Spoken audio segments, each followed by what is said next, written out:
प्रश्नावली 3.1 प्रश्न दिया हुआ है। यहाँ पर कुछ आकृतियाँ दी गई है। दोस्तों आकृति देख रहे हैं, यह आकृति यह यहाँ पे 8 आकृति दिया हुआ है। दोस्तों देखिए 8 आकृति दिया हुआ है, 8 आकृति दिया हुआ है। उसके बाद कह रहा है प्रश्न कह रहा है कि प्रत्येक का वर्गीकरण निम्नलिखित आधार पर कीजिए। पहला दिया हुआ है साधारण वक्र, दूसरा दिया हुआ साधारण बंद वक्र, तीसरा बहुभुज, चौथा उत्तल बहुभुज और पांचवा अवतल बहुभुज। सबसे पहले देखते हैं साधारण वक्र क्या है। साधारण वक्र ऐसे वक्र जो एक दूसरे को पार नहीं करते वह साधारण वक्र कहलाते हैं। जैसे पहला नंबर आकृति का देखिए, जिसे देखिए एक बिंदु यहाँ से आकृति देखिए, एक बिंदु से चालू हुआ इस तरह से देखिए दोस्तों, यहाँ से और इसी बिंदु पर आकर समाप्त हो गया। यहाँ भी देख लीजिए इस तरह से आए, इस तरह से एक बिंदु से स्टार्ट होता है, उसी बिंदु पर समाप्त हो जाता है। ये सारे आकृति उसी प्रकार है दोस्तों।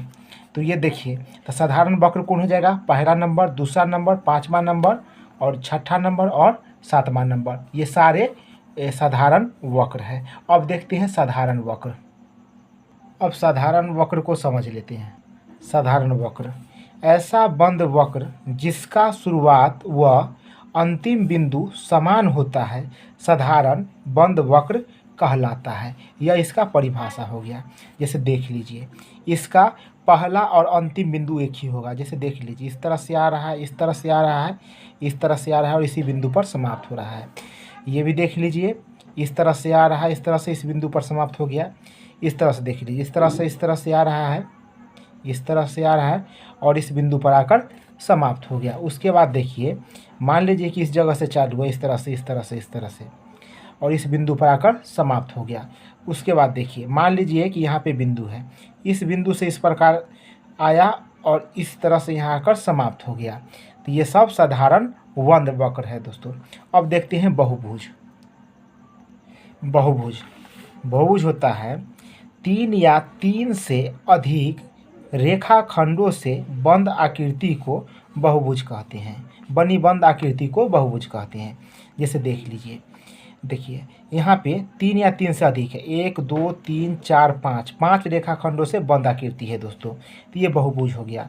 उसके बाद देख लीजिए, इसमें 4 रेखाखंड है, 4 रेखाखंड से बंद आकृति को बहुभुज कहते हैं। ये भी बहुभुज, ये 2 हो जाएगा इसका आंसर। 8 को फिगर बना हुआ है दोस्तों, 8 में से इसका 2 आंसर हो जाएगा दोस्तों। देखते हैं अगला प्रश्न। अगला दिया हुआ है उत्तल बहुभुज। उत्तल बहुभुज क्या होता है? वह बहुभुज जिसके सभी अंतःकोण 180 डिग्री से कम हो उसे उत्तल बहुभुज कहते हैं। जैसे ये आकृति दिया हुआ है दोस्तों, ये आकृति प्रत्येक कोण देखिए, ये कोण 180 डिग्री से कम है, ये कोण भी 180 डिग्री से कम है, ये भी कोण 180 डिग्री से कम है और ये भी कोण 180 डिग्री से कम है, इसलिए यह उत्तल बहुभुज है। अब अवतल बहुभुज को देख लीजिए। अवतल बहुभुज वह बहुभुज जिसका कम से कम एक अंतःकोण 180 डिग्री से अधिक हो उसे अवतल बहुभुज कहते हैं। जैसे ये आकृति बना हुआ है, देख लीजिए पहला नंबर, बाद बाकी कोई अवतल बहुभुज नहीं है, सिर्फ यही एक नंबर है। तो देख लीजिए, ये जो कोण है, ये कोण है 180 डिग्री से अधिक है, इसलिए यह अवतल बहुभुज है।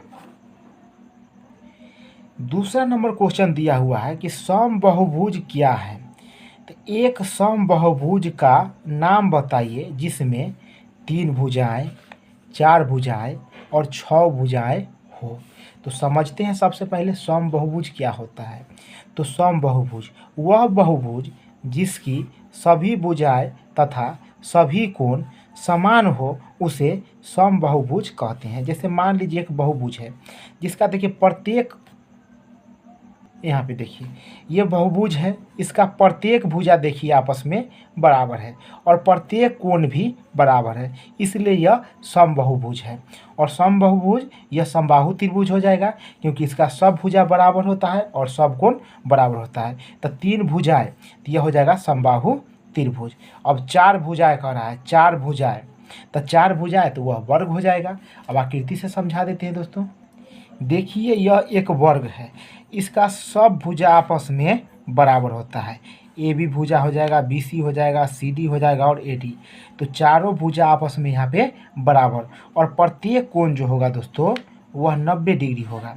तो कोण ए, कोण बी, कोण सी और कोण डी बराबर 90 डिग्री। तो वर्ग का प्रत्येक भुजा और प्रत्येक कोण आपस में बराबर होते हैं। जैसे समबाहु त्रिभुज था दोस्तों, जैसे देख लिए समबाहु त्रिभुज पहला नंबर, तो इसका सब भुजा आपस में बराबर थे। ए बी, बी सी और ए सी सब भुजा आपस में बराबर है, और प्रत्येक कोण, कोण ए, कोण बी और कोण सी आपस में बराबर है और 60 डिग्री है। प्रश्न कह रहा है कि 6 भुजा, तो देखिए यह समषष्ठभुज हो जाएगा। तो देखिए सब भुजा आपस में इसका बराबर होगा, और प्रत्येक कोण इसका आपस में दोस्तों, प्रत्येक कोण जो दिया हुआ है सब आपस में बराबर होगा। तो इसका सब भुजा A B, B C, C D, D E F और एफ ए सब आपस में क्या है, बराबर है। और प्रत्येक कोण, समषष्ठभुज का प्रत्येक कोण होता है 120 डिग्री दोस्तों, 120 डिग्री होता है इसका प्रत्येक कोण। अब यहाँ पे देखिए दोस्तों, यहाँ पे समषष्ठभुज के प्रत्येक अंतः कोण का माप 120 डिग्री होता है। उसके बाद षष्ठभुज के सभी आंतरिक कोणों का योग 720 डिग्री होता है। देखिए ये प्रत्येक कोण होता है 120, 120, 120, 120, 120, 120, और सबको जब जोड़ेंगे तो जोड़ने के बाद आ जाएगा 720 डिग्री दोस्तों सिर्फ बहुभुज के बारे में पूछा गया था, तो बहुभुज हो जाएगा षष्ठभुज, समषष्ठभुज हो जाएगा, क्योंकि इसका प्रत्येक कोण और प्रत्येक भुजा आपस में बराबर होता है दोस्तों अगर वीडियो अच्छा लगे तो लाइक शेयर सब्सक्राइब जरूर करें दोस्तों। धन्यवाद।